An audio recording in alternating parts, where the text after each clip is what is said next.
Moderná škola, sen každého žiaka, rodiča, učiteľa. V tomto seriáli vám ukážeme, čo všetko sa môže zmeniť vďaka eurofondom.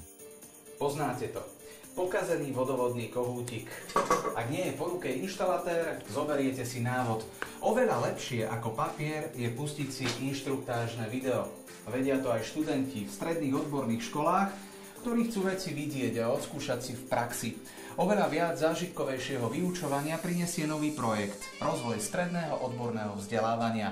Učiteľ by mohol začať vyučovaciu hodinu prezentáciou doplnenou o audio-video záznamy a žiaci si budú môcť nové vedomosti otestovať prostredníctvom simulácií a interaktívnych prvkov hneď v praxi a na záver si môžu vedomosti preveriť prostredníctvom testu. Radšej by som bral menej teórie a viacej praxe.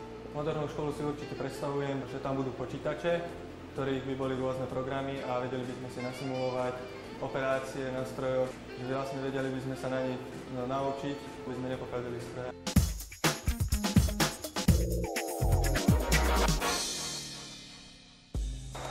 Toto je dielňa, tu vlastne získavame základy, aby sme vedeli pracovať napríklad s frézou, s brúskami, vzadu so sústruhmi.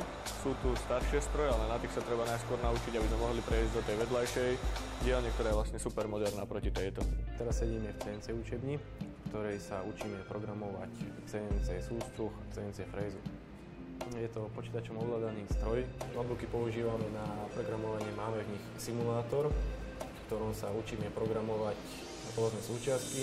Toto sú výrobky našich žiakov, ktoré naši žiaci vyrábajú na presnom obrábaní CNC strojov. Sú to súčiastky, ktoré sa používajú v automobiloch alebo v lietadlách.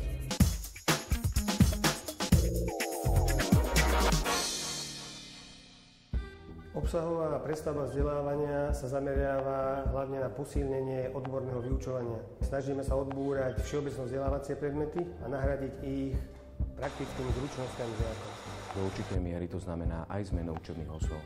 Jedná sa o zmenu z predmetovej výučby na modulovú výučbu. Keď si zoberieme príklad automobilového priemyslu, konkrétny odbor autoopravár, doposiaľ sa tento študijný odbor vyučoval na 4 predmetoch a ponovom sa bude vyučovať v jednom predmete, a to komplexne. Zároveň našou ambíciou je zvýšiť podiel praktického vyučovania na školách.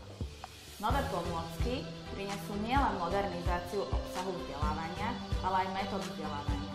Virtuálne prostredie, ktoré budú mať žiaci a pedagógovia k dispozícii, im poskytne množstvo multimediálnych a interaktívnych prvkov, animácií, 3D simulácií a testov.